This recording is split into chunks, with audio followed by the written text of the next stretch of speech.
Maria do sim, ensina-me a viver meu sim. Ó, roga por mim, que eu seja fiel até o fim.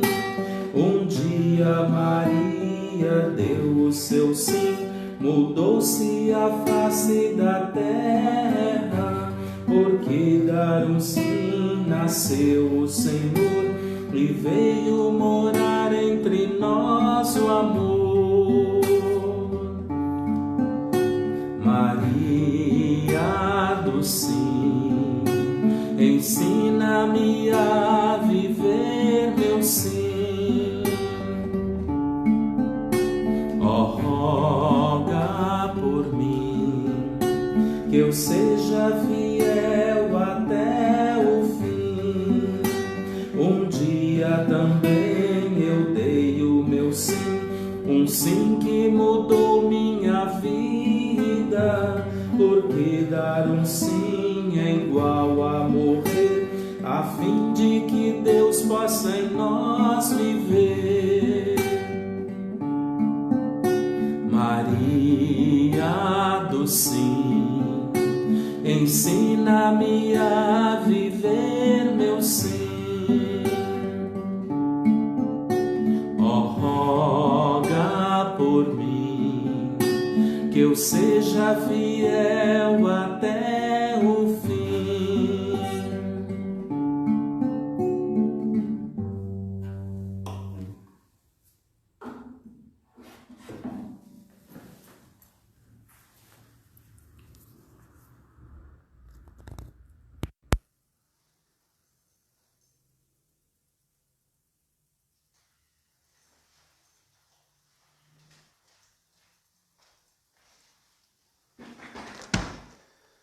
Boa noite.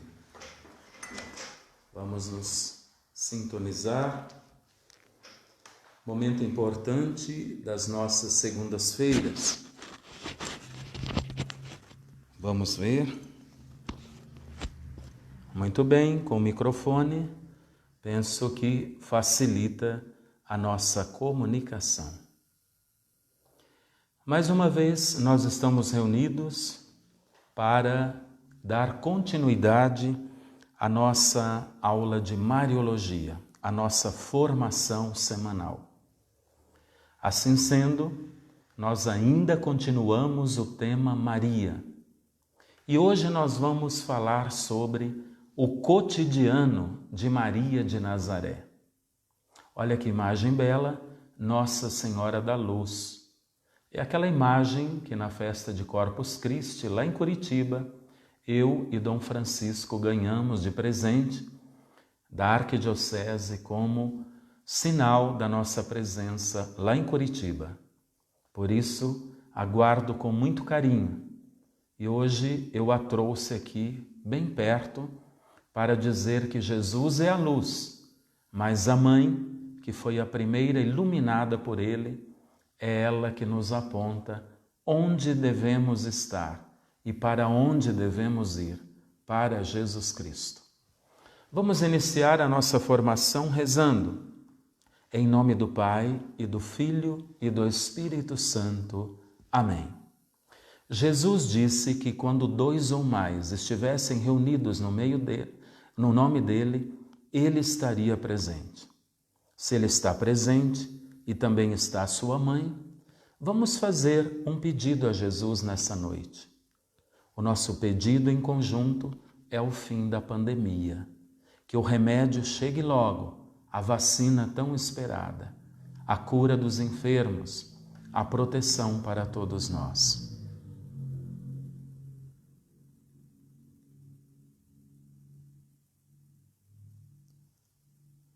Ave Maria, cheia de graça, o Senhor é convosco.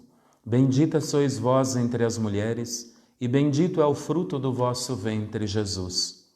Santa Maria, Mãe de Deus, rogai por nós, pecadores, agora e na hora de nossa morte. Amém.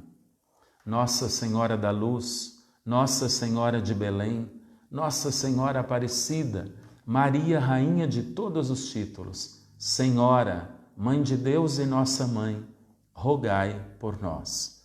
Em nome do Pai, e do Filho, e do Espírito Santo.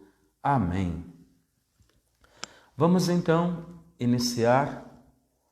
A semana passada nós falamos da misericórdia, a mãe dá e de misericórdia. Uma curiosidade sobre a vida de Maria. Como é que viveu a Sagrada Família de Nazaré?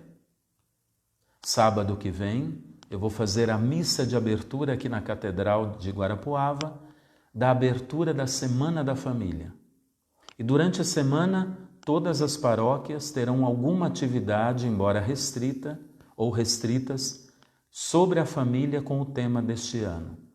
Eu e minha casa serviremos ao Senhor.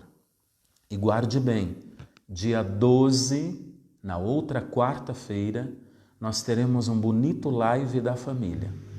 Para a Diocese de Guarapuava, é uma promoção da Pastoral Familiar, mas também para todas as dioceses. No dia 12, às 21 horas, vai ser mais cedo, tá bom? Mas eu estou falando da Sagrada Família porque nós vamos ver como viveu no cotidiano Nossa Senhora, São José, o Menino Jesus. E no que nós vamos nos basear? Eu vou tomar um livro do teólogo Clodovis Boff, chamado O Cotidiano de Maria de Nazaré. O teólogo, ele se baseia na Bíblia, na Sagrada Escritura, e também na arqueologia e na história real do tempo de Jesus, para dizer para nós como funcionava o dia a dia, como se dava a fé, o cotidiano, os trabalhos, a missão da Sagrada Família. Isso é importante. Às vezes idealizamos Nossa Senhora e até a Sagrada Família, ou romantizamos, ou enfeitamos. Olha, é uma família pobre. E o que é que essa família tem a nos dizer? Já vamos nos preparando para a Semana da Família. Então vamos lá. Como viveu Maria de Nazaré, humana entre nós? Você vai ver como ela se identifica com você. Mãe, pai, família, filhos. Maria tão próxima de nós, até no jeito de viver na terra. Marcos 1:35, Marcos 16:2. Vamos nos basear aqui. Maria, ela se levantava antes do clarear do dia. Os trabalhos eram muitos, por isso era preciso levantar cedo. Tem um ditado popular que diz que Deus ajuda quem cedo madruga. É bem posterior. Maria levantava cedo antes do dia clarear, porque o dia era longo de atividades. Seu primeiro pensamento era a Deus, a Beracá, a oração judaica. Beracá ou bênção, assim como manda a religião da antiga aliança.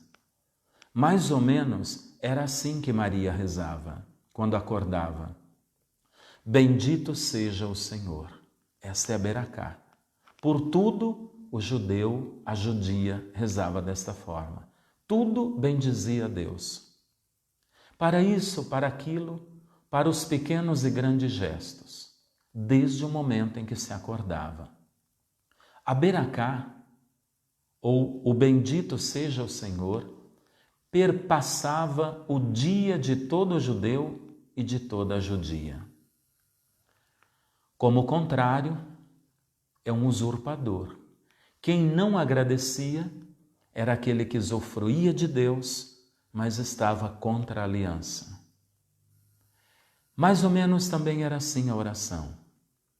Bendito sejais vós, eterno nosso Deus, Rei do Universo, que abris os olhos aos cegos. Olha lá, quando se acordava e abria os olhos, se rezava esta oração. Então se levantava, se estira os braços e se murmura: Bendito sejais vós, eterno nosso Deus, Rei do universo, que desatais o que está ligado. Perceberam? Se acorda e se bendiz a Deus. Se abre os olhos e se bendiz a Deus. Se espreguiça para acabar de acordar e se bendiz a Deus. Maravilhoso. Já pela manhã, Maria, como acontecia com as mulheres no seu tempo, pobre, Maria esfrega óleo no rosto. Não se tem o costume de usar água para se lavar todos os dias ou da forma que nós brasileiros nos lavamos. Então, depois da beracá, esse sentido de acordar e bendizer a Deus seria a hora de lavar o rosto. Mas ela pega óleo, esfrega no rosto e esfrega nos cabelos. Interessante. Os homens de casa também fazem o mesmo.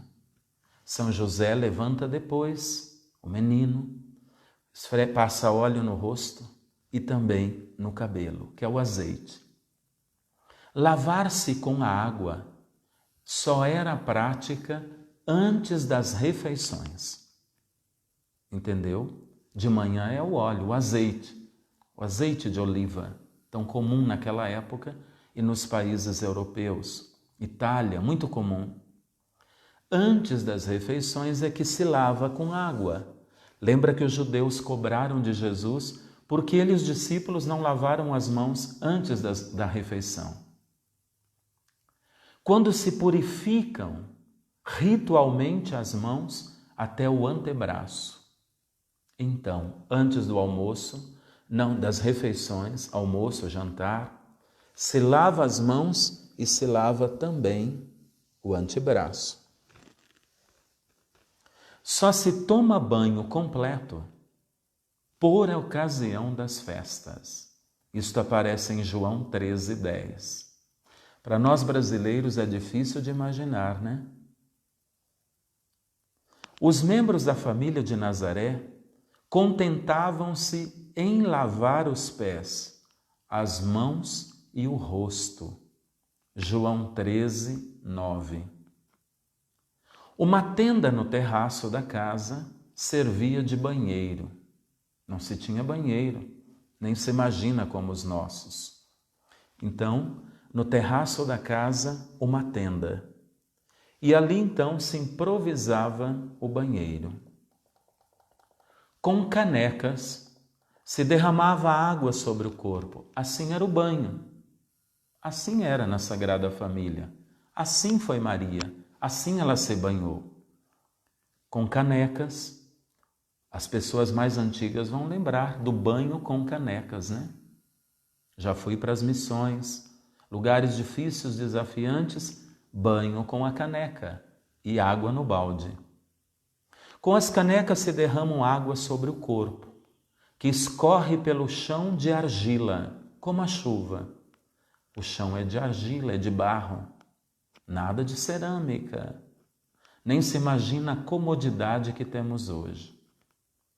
Uma das coisas penosas para Maria, sem dúvida, era a lei do puro e do impuro, que atingia principalmente as mulheres. Maria, como mulher que é, ela se vê a cada mês biologicamente contaminada. Levíticos 15, de 19 a 31. A mulher, no período da menstruação, ela estava impura. Imagina Maria sem pecado. Ou, diante de Deus, como ela se sentia. Ela deve lembrar de suas primeiras regras, quando tinha 12 anos, como conta o proto-evangelho de Tiago, um evangelho apócrifo. Não é verdadeiro, mas ilustra um pouco como era essa realidade. O qual prossegue a narrativa dizendo que a adolescente, ela teve que deixar o templo para não vir a contaminá-lo. Olha lá, a menina adolescente, no seu período fértil, não ia para o templo, porque senão ela contaminava o templo. Olha a mentalidade de época dentro da lei judaica, o puro e o impuro, que até no tempo de Jesus eles questionaram muito o Senhor. Os animais domésticos. Será que Maria, José, a Sagrada Família, eles criaram animais domésticos? Vamos lá. Ovelhas e cabritos, sim, com certeza. Também fazia parte do rebanho que se criava para nos dias de festa imolá-los, matá-los, era carne nos dias festivos. Também cachorro vive solto.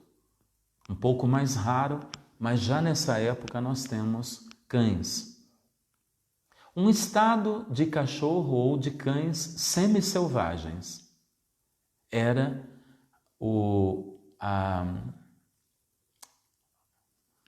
a raça do cachorro, um estilo mais semi-selvagem. Pássaros, sim, passarinhos, pombos, galinhas no puleiro. Gatos, não. São raros os gatos naquele tempo. Um ou outro, sim, mas não era comum ter gatos como animais de estimação. Como dormia a Sagrada Família? Eram pobres, sem muitas comodidades. Eles dormiam um ao lado do outro. Bastava um acordar para acordar também o outro, José e o filho. Porque a casa era pequena, se é que poderia chamar de casa, claro.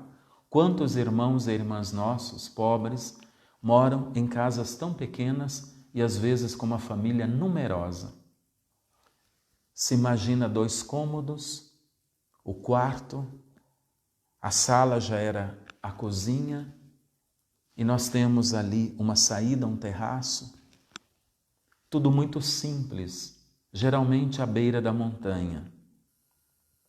A casa de Maria é pobre, é uma casa-gruta, por isso na beira da montanha. A arqueologia descobre, estudos feitos, uma casa-gruta ou gruta-casa. É uma habitação cavada na rocha, calcária. Então se cavava na rocha e ali se ajeitava mais ou menos 1 ou 2 cômodos. Na maioria das vezes era uma peça só. Segundo as escavações, a casa da Sagrada Família era um cômodo só.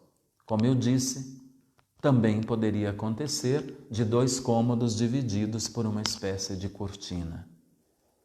O chão era de terra batida. Talvez você, de mais idade, lembra na sua casa, né? Quando pequeno, pequena, no interior ou na roça, a casa de chão batido. Nada de cimento, nem existia nessa época. A casa é de chão mesmo. Os ricos têm casas de pedra, com o chão de laje. Mas não é assim que viveu a Sagrada Família. Imagine um pouco essa cena. Uma casa bem pobre, cavada numa montanha calcária, um cômodo, uma tenda fora para o banho e alguns afazeres, de chão batido, terra.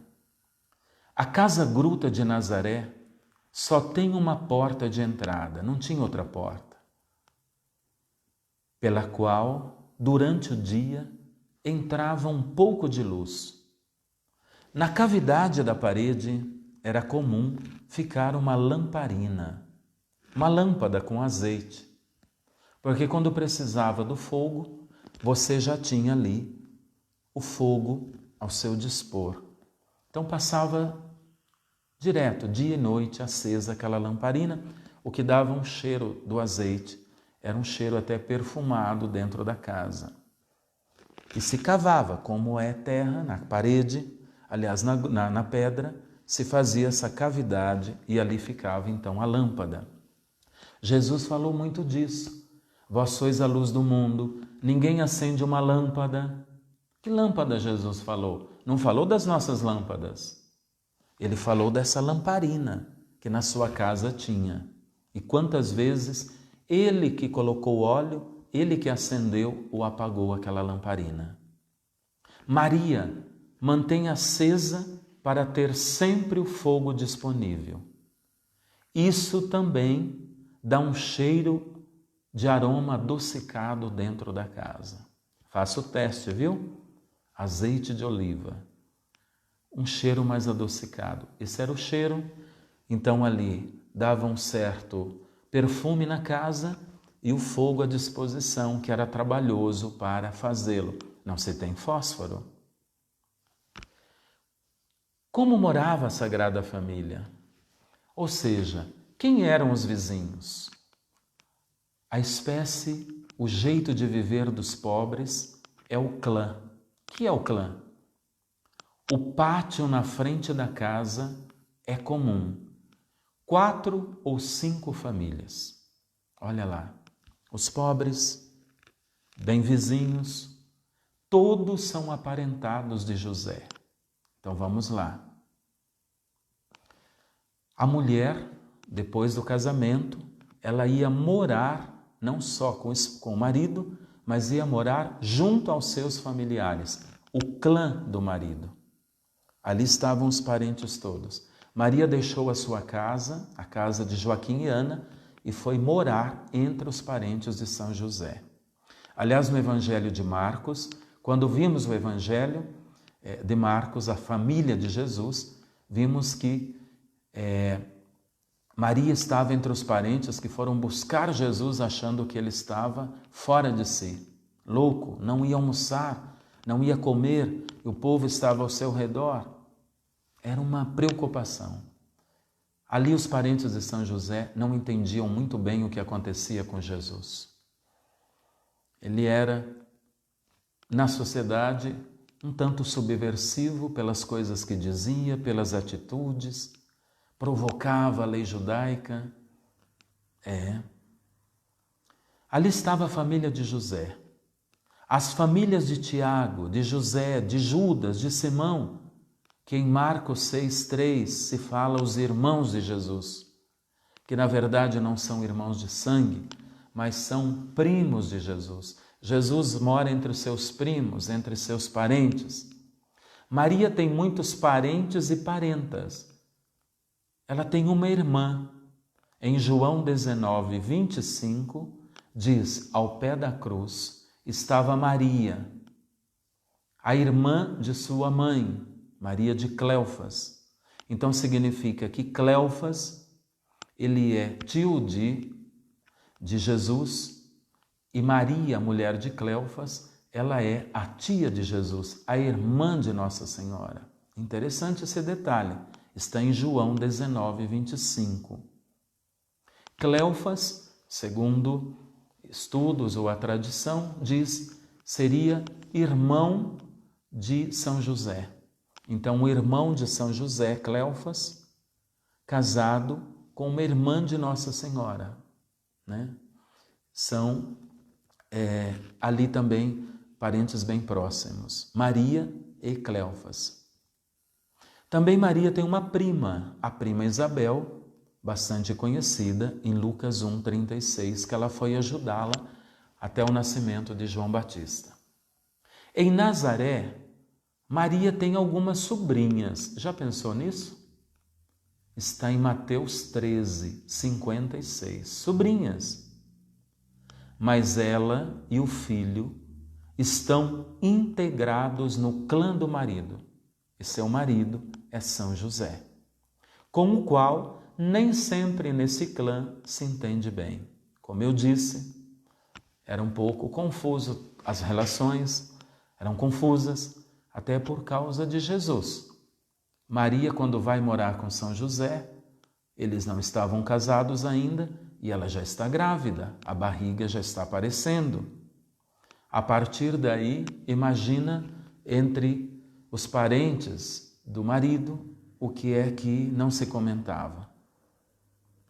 Maria era vista pela parentela de José como um membro estranho, pela forma que teve o filho.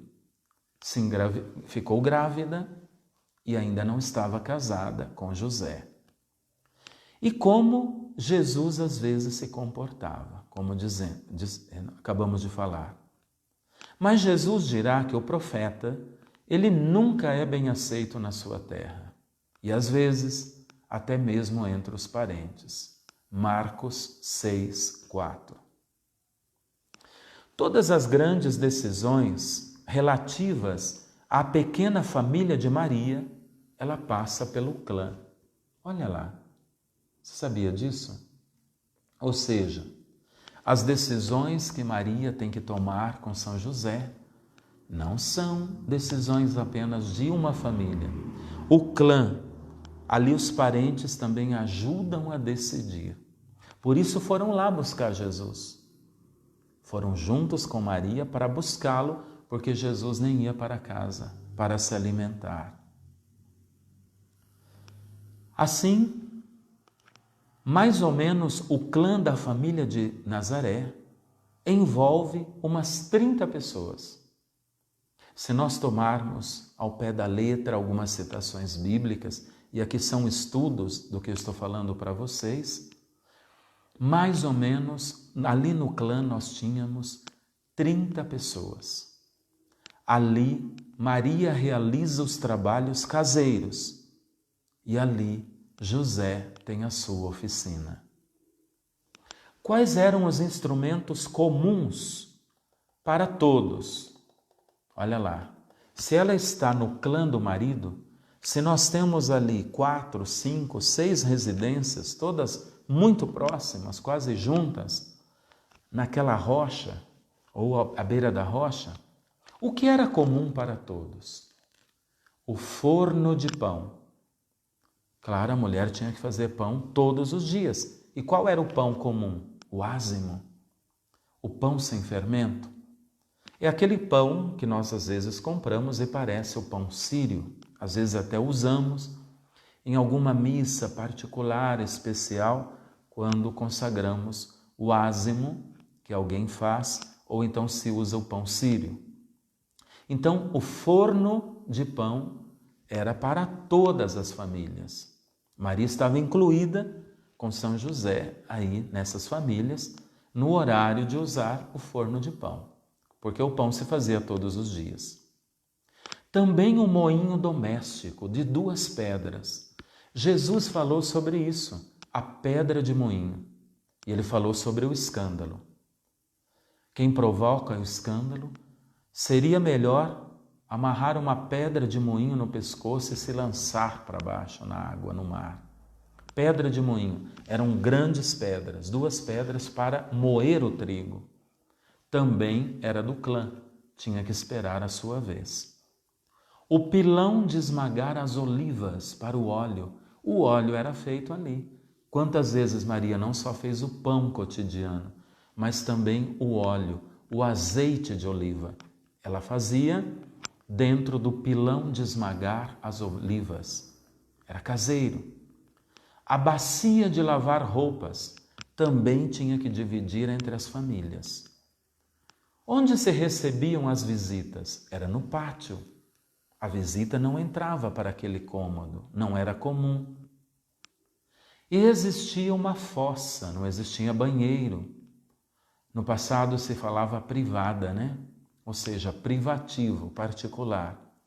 Existia uma fossa para as necessidades fisiológicas. Olha como vivia a Sagrada Família.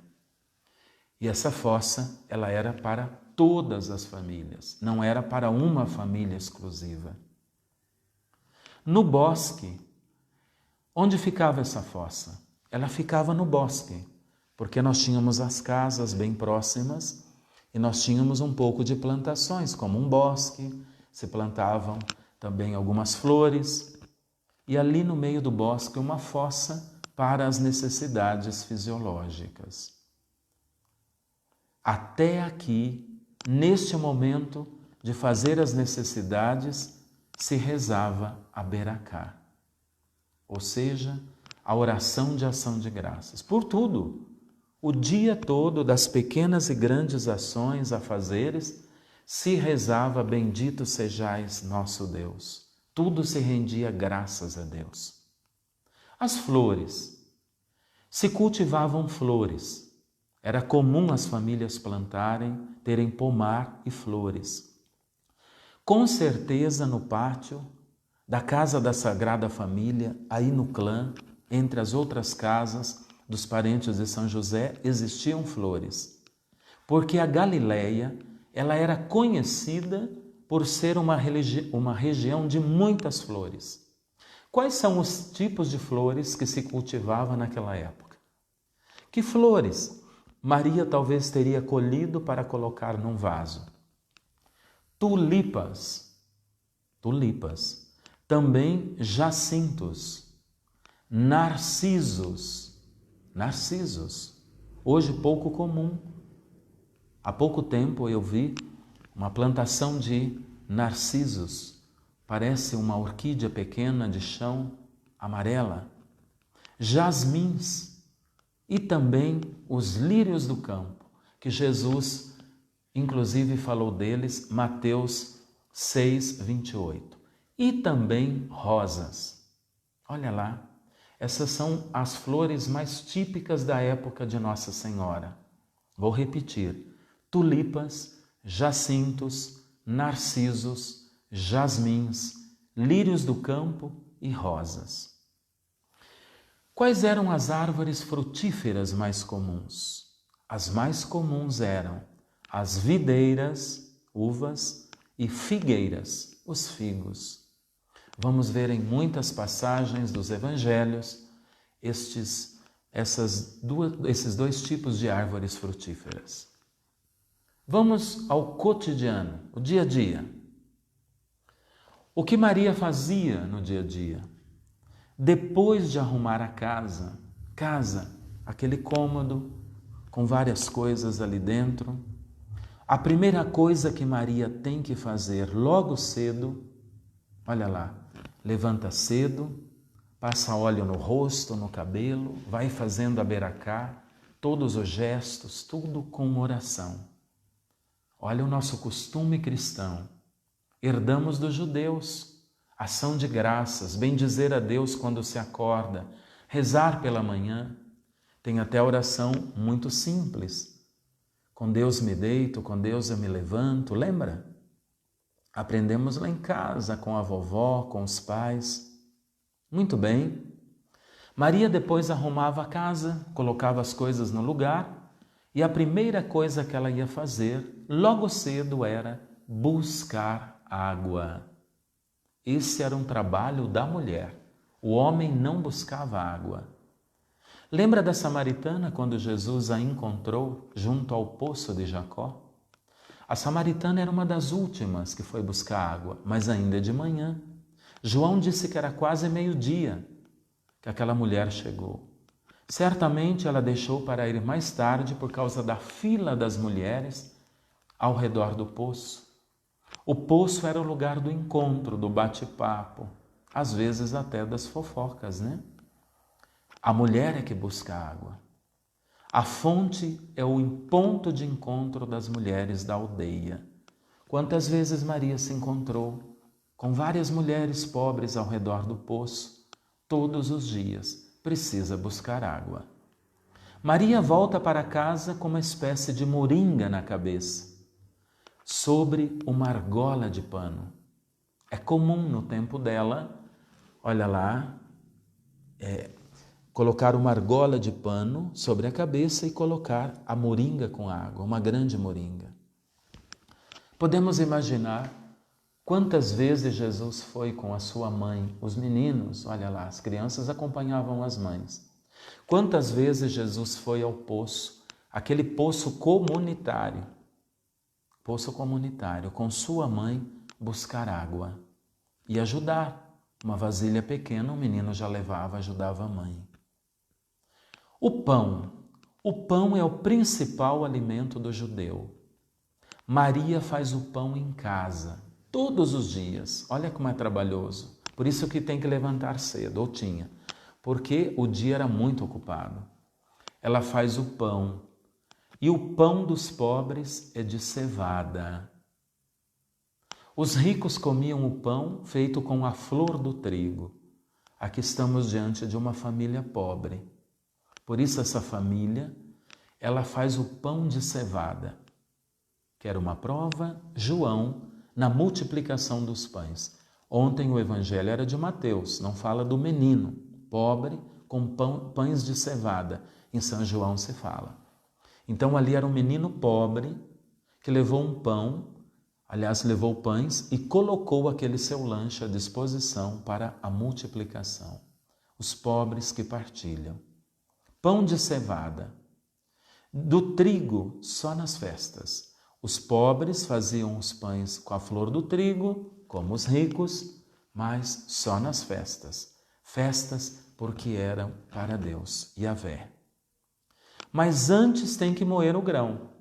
A farinha não está pronta, por isso tem que moer o grão. Olha lá, pedra de moinho, todo trabalhoso. Muitas vezes Jesus ajudou sua mãe, é ela que fazia. Depois, tomar todo o farelo para começar a transformar o máximo possível de farinha para ainda fazer o pão. Com certeza, Jesus ajudou muito a sua mãe, principalmente a moer essa cevada na pedra de moinho, porque eram necessárias 2 pessoas para manejar o moinho. E o menino foi lá ajudar a mãe, com certeza. O moinho era feito de 2 pedras sobrepostas, uma fixa e a outra em cima. E ela era movida por um cabo fixado, por isso precisavam 2 pessoas. Os moinhos maiores eram dotados de uma grande pedra. Era rodada por um jumento.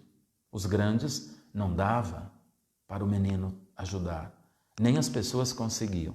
Então tinha um jumento que ajudava a girar o moinho para que os grãos fossem triturados. Só que esses grandes moinhos eram usados nas grandes festas, como por exemplo os casamentos, quando se precisa de uma grande quantidade de pão no casamento. Então se precisava de muito grão moído. Imagine o trabalho que se dava para uma festa de casamento. Aliás, São João começa o evangelho dizendo que Jesus e sua mãe, os discípulos, foram a um casamento em Caná da Galileia. É Galileia que nós estamos falando. Nazaré fica na Galileia. Foi ali próximo que Nossa Senhora foi com Jesus. Deveriam ser parentes ou vizinhos, por isso foram convidados para aquela festa. A família de Nazaré não tem condições de possuir um jumento. Como é que nós sabemos? Porque Jesus pediu um jumento emprestado, Lucas 19, 30 a 35, para entrar em Jerusalém. Lembra no domingo de Ramos? Não teve um jumento. Então, não tendo jumento, era mesmo no moinho pequeno, mais trabalhoso. A vaca e o boi eram para as pessoas de posse. Lucas 14, versículo 5. Os pobres não conseguiam ter rebanhos, de vaca ou boi. Apenas ovelhas, cabritos e o jumento para ajudar nos serviços domésticos. O camelo também é para os grandes comerciantes. Nós vamos ver em Mateus 19, 24. Cavalos. Os cavalos eram usados muito pelos pagãos e era o símbolo da prepotência. Olha lá, aparecem os cavalos no Apocalipse, Isso é importante. Nós estamos falando de uma família pobre. Os porcos, não, nem pensar em chiqueiros. Os porcos são impuros e o judeu não come porcos. Aparece em Levítico 11, 7 e em Marcos 5, 11. Até os 5 anos de idade, Jesus foi educado pela mãe. O menino era educado pela mãe até os 5 anos. A menina não, era educada só pela mãe. Mas o menino, até os 5 anos, pela mãe. Depois dos 5 anos de idade, a mãe passa o menino para os cuidados do pai. O pai que vai ensinar o menino a ser gente. Vamos imaginar Jesus. Até os 5 anos de idade, Maria educou Jesus, cuidou de Jesus. A partir dos 5 anos, ela também tem responsabilidade sobre ele. Mas agora a educação passa para São José. O que é que o pai ensina o menino? O que foi que Jesus aprendeu com São José? Primeiro, ele aprendeu as coisas da religião. São José, como um bom judeu, ele ensinou a história sagrada para Jesus. Salmo 78, versículos de 3 a 7.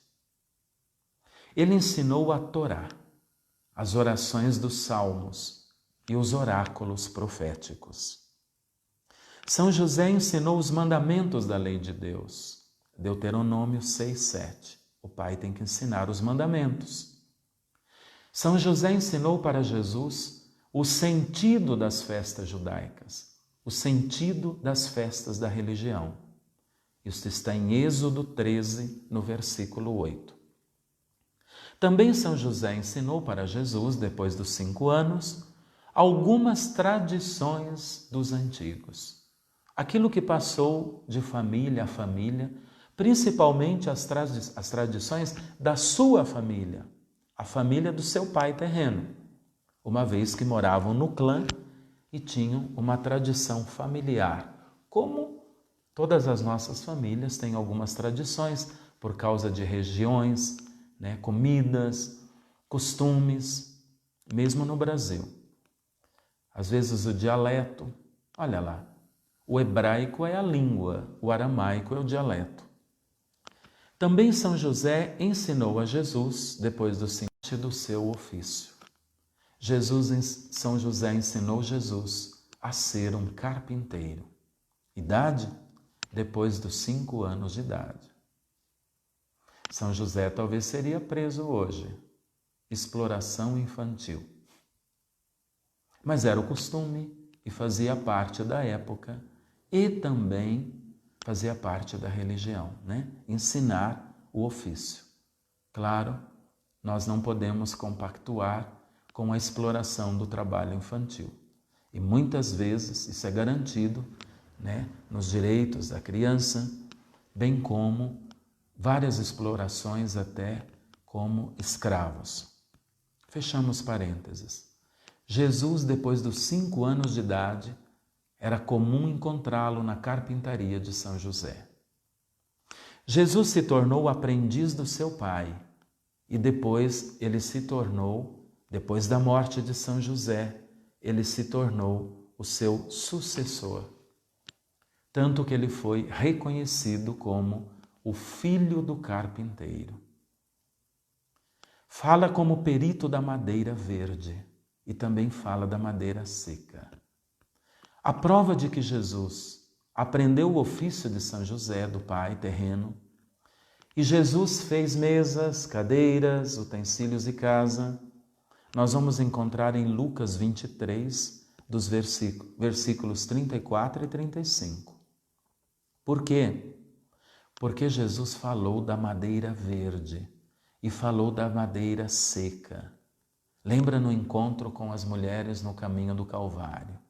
Se fazem assim com a madeira verde, quanto mais não farão com a seca. Jesus entendia de madeira, porque ele fez móveis. Que interessante. Provavelmente, segundo alguns autores, estudiosos, biblistas, arqueólogos, estudiosos, a fim de garantir a subsistência, a família precisava se dedicar também a atividades fora de casa. Houve períodos em que Maria, ela teve que ver o marido e talvez o filho indo para outra cidade, em busca de trabalho. Nem sempre se tinham pedidos de móveis. A carpintaria era um ofício dos pobres, então não significa que tinham o tempo todo. Alguns períodos não se tinha trabalho. Era comum nesses períodos que o pai levasse o filho e fosse em busca de outros ofícios, pelo menos durante o período onde não se tem trabalho ali. Maria ficava sozinha e ficava entre os parentes do marido, ali no clã, como nós já falamos. Assim sendo, provavelmente José e Jesus trabalharam como boias frias na construção de uma cidade, Séforis, a nova cidade que Herodes Antipas, no ano 4 a.C., ele decidiu construir. Isso é histórico. Essa cidade, Séforis, ela está distante poucos quilômetros de Nazaré. E se sabe que ela precisou de marceneiros, carpinteiros. Está em Mateus 20, de 1 a 16. Certamente, São José com Jesus foram trabalhar nessa cidade. Daqui vem a cultura urbana de Jesus. E os termos que Jesus usou, que não era próprio da vila de Nazaré. Nazaré é uma vila pequena. Jesus usou palavras como hipócrita, juros, render juros, tribunal. Essas palavras são palavras da cidade e não do ambiente rural ou periférico, ou do estilo clã que Jesus vivia. Ou seja, certamente, dizem muitos estudiosos, Jesus teve a experiência da cidade grande e viveu um tempo numa cidade grande ou na cidade de Séforis. Isso se daria no período da adolescência, depois dos 12 anos, quando a Bíblia não fala o que aconteceu. Aqui nós teríamos um período comum, de Jesus na sua família, e é certamente nesse período em que ele foi com São José trabalhar lá. O nosso tempo está se esgotando. A semana que vem nós vamos voltar à Semana da Família. Como é importante falar isso. Veja como foi dura a realidade da Sagrada Família. Não foi fácil para Nossa Senhora, para São José, para Jesus, e pensar que o Filho de Deus, que é Deus, veio habitar entre nós e passou por toda essa privação, por esta pobreza, por esta simplicidade. E aqui nós questionamos prepotência, busca de poder, autoritarismo, vida bastarda, donos da verdade. Que tristeza! O Filho de Deus se fez tão pequeno, tão simples e tão anônimo aos olhos dos grandes do mundo. Da mesma forma, a sua mãe, a serva do Senhor. Paramos por aqui e vamos rezar, encerrando a nossa formação. Coloque agora, estenda sua mão na direção desta imagem de Nossa Senhora da Luz. Maria traz na mão uma lâmpada e olha para Jesus. Seu olhar está mais direcionado para Ele que segura nas mãos o mundo, lembrando que Jesus é a luz do mundo. Vamos pedir que esta luz venha sobre tantas necessidades da humanidade, sobre você, sua família, sobre os enfermos, os pobres, tantas famílias que hoje vivem sem trabalho, sem ter pão na mesa, como a família de Nazaré. Vamos pedir pelas necessidades também espirituais, psíquicas, outras doenças além da Covid-19, que tem ceifado vidas e levado tantas pessoas ao sofrimento. Vamos pedir o fim da violência contra a mulher, contra crianças dentro dos lares, dos vícios, das drogas, do álcool, sobretudo entre os jovens.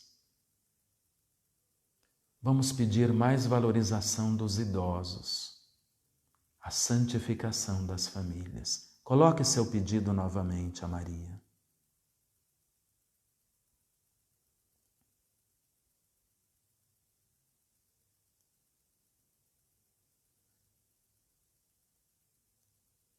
Quero colocar também minhas visitas missionárias a toda a Diocese de Guarapuava. Estarei, a partir de amanhã, indo e vindo, e será uma alegria conhecer de perto os padres, os locais em que moram, as igrejas, o povo, embora de uma forma resumida. Estamos para servir, amar e salvar. Com a mão estendida a Nossa Senhora, vamos pedir essa luz, esta saúde, esta paz. Salve, Rainha, Mãe de Misericórdia, vida, doçura, esperança, nossa salve. A vós bradamos, degredados filhos de Eva, a vós suspiramos, gemendo e chorando neste vale de lágrimas. Eia, pois, advogada nossa, esses vossos olhos misericordiosos a nós volvei. E depois deste desterro mostrai-nos Jesus. Bendito é o fruto do vosso ventre. Ó clemente, ó piedosa, ó doce sempre Virgem Maria. Rogai por nós, Santa Mãe de Deus, para que sejamos dignos das promessas de Cristo. Amém. Nossa Senhora da Luz, rogai por nós. Nossa Senhora de Belém, de Aparecida, de Guadalupe, de todos os títulos, rogai por nós. A bênção. Nosso Senhor Jesus Cristo esteja sempre do vosso lado para vos defender, dentro de vós para vos conservar, diante de vós para vos conduzir, atrás de vós para vos guardar e acima de vós para vos abençoar. Pelos merecimentos santíssimos da paixão de Jesus, sua morte e sua ressurreição, a invocação da Virgem Maria, abençoe-vos o Deus Todo-Poderoso, Pai e Filho e Espírito Santo. Amém.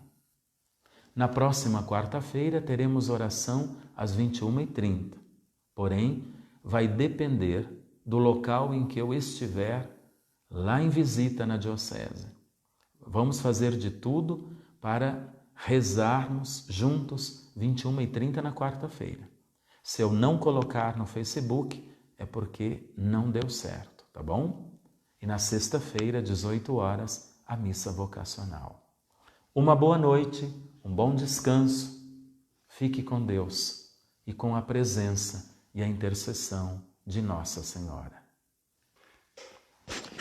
Ó, vem conosco, vem caminhar, Santa Maria, vem. Ó, vem conosco, vem caminhar, Santa Maria, vem. Ó, vem conosco, vem caminhar, Santa Maria, vem.